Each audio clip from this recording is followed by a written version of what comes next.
Kategori kecanduan gadget itu ada kategorinya, sebagaimana orang kategori kecanduan narkoba. Jadi kalau anak-anak seneng pegang gadget atau kemana-mana bawa gadgetnya, kayak Bu Isa gini, ya kan bawa gadgetnya nih, ini belum kecanduan. Jangankan anak, saya aja bawa terus gadget saya. Ini gadget dari PMK nih. Bawa terus. Bahkan ya ada juga gadget karena ini kepenuhan, akhirnya buka satu gadget, bawa kemana-mana dua tuh. Ya enggak? Sekarang saya tanya lah ayah bunda ya, kemana-mana bawa gadget enggak? Minimal ya hari itu ya paling ditaruh kalau lagi masak kan, atau mandi. Ya kadang-kadang kamar mandi juga orang bawa gitu. Sambil mandi daripada keramas lama dia dengerin lagu kah atau dengerin hal-hal yang boleh di kamar mandi ya enggak? Ya. Betul. Ya, dengerin podcast kan boleh di kamar mandi kalau dengerin podcast. Kecuali tausiah atau qiraat ya itu jangan dilarang ya. Benar. Jadi kalau kemana-mana bawa gadget itu adalah karakteristik generasi sekarang. Karakteristik istilahnya. Ya, itu bisa di umur-umur Bu Isa juga bukan generasi Y, generasi X, tapi karena tinggal hidup di era yang namanya era teknologi digital, maka karakteristiknya juga tetap bawa alat-alat digital. Termasuk ini kan kita seminar pakai digital kan gitu. Ya, nah, itu namanya karakteristik. Nah, yang disebut kecanduan gadget itu adalah satu pakai uang. Pakai uang. Uang betulan ya. Sehingga kalau dia apa-apa dia pakai taruhan uang. Itu satu. Kedua, ya, nggak mau kalah sama temen timnya. Kalau dia misalnya pakai gadget, dia mainnya game. Jadi yang biasanya suka kecanduan tuh game. Nah, kalau main game atau lagi game online kan biasanya bertim. Dia sama timnya aja nggak mau ngalah, ya itu baru namanya kecanduan. Itu ada dua tuh, dia punya ciri. Ya, basicnya di mana Bu Isa? Ya tentu basicnya dari ilmuwan juga. Ya, tapi kita kalau misalnya mau mengikuti sesuatu itu hati-hati, jangan terlalu banyak yang diikuti nanti pusing sendiri. Pegang satu, ya ini ya misalnya, terus dan yakini bahwa dia meriset itu gitu. Ya bisa pakai satu buku yang namanya Digital Mom, Digital Dad and Digital Mom. Itu risetnya ada di situ ya. Itu ada itu asik banget dan dia bukan membuat kita takut bahwa kita hidup di era gadget dan akhirnya dikit-dikit kita parno sama orang-orang pegang gadget. Itu bukan kayak gitu. Kalaupun anak pegang gadget itu kan belum tentu main juga. Siapa tahu dia lagi murojaah.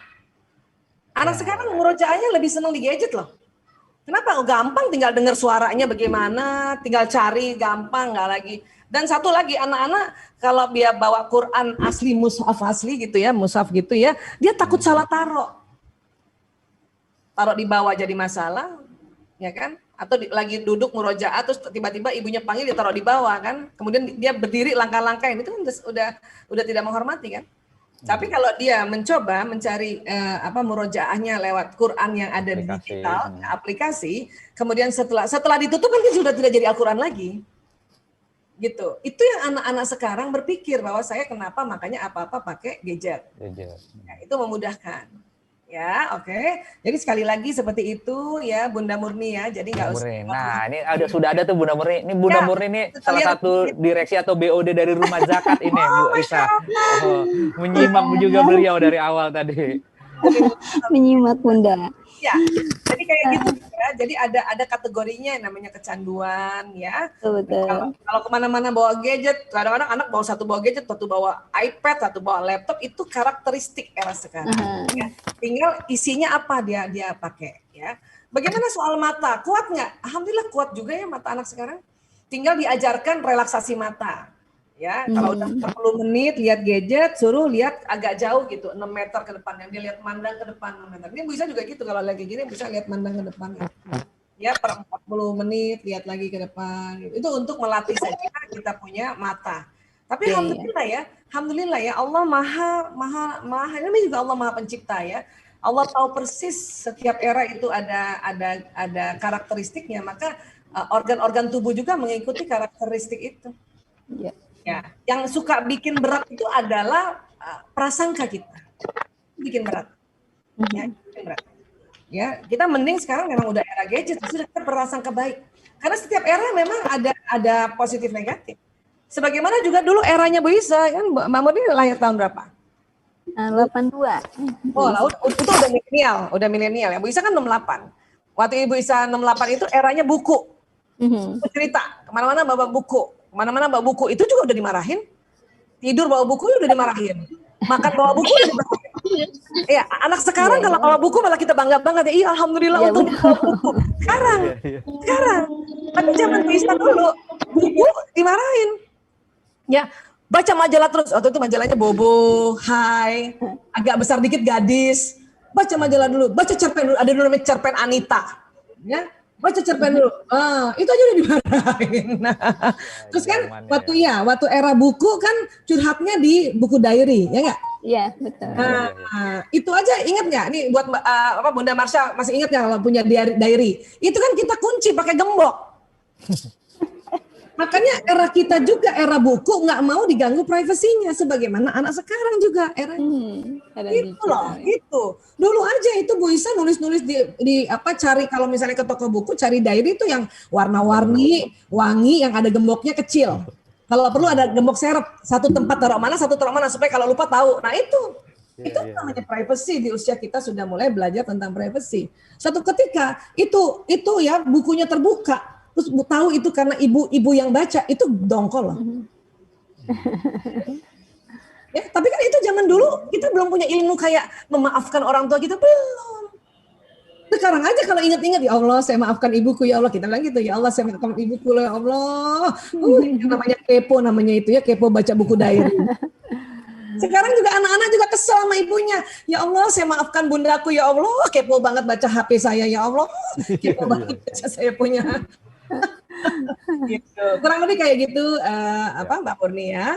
Nah, kalaupun nanti sudah kecanduan memang sekarang ada di tempat Bu Isa saja sudah mulai Bu Isa buka rehabilitasi ya untuk kecanduan. Tapi itu pun harus konseling dulu. Bu Isa punya tim tenaga ahli. Ada juga tadi karena kita cerita tentang tunanetra ya. Bu Isa punya tim tenaga ahli tunanetra yang jago IT.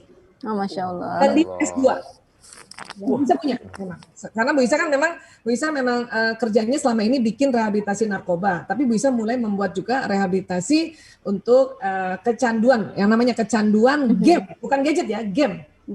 Karena kalau gadget ini memang dibawa terus. Ini bagikan waktu itu buku, dikantongin terus. Ya, kecanduan game. Ya, nah itu nanti dibina sama sahabat Bu Isa yang tunanetra. Oh, Masya Allah. Iya. Ya, jadi tapi itu tadi dilihat. Nanti pas dilihat ternyata, oh dia bukan kecanduan, memang dia karakteristiknya bawa gadget. Nanti orang tuanya yang kita edukasi. Ada namanya family therapy, family counseling, insya Allah. Baik, terima kasih. Tapi kalau ada kecanduan game gimana? Nah ini saya bisa bocorin ya. Salah satu cara rehabilitasinya kita tantang dia bikin game. Kalian loh. Ya. Jangan main lulu loh, bikin. Tahu nggak cara bikinnya? Nah, supaya dia juga ada manfaat dengan kecanduannya itu, sehingga dia membuat game.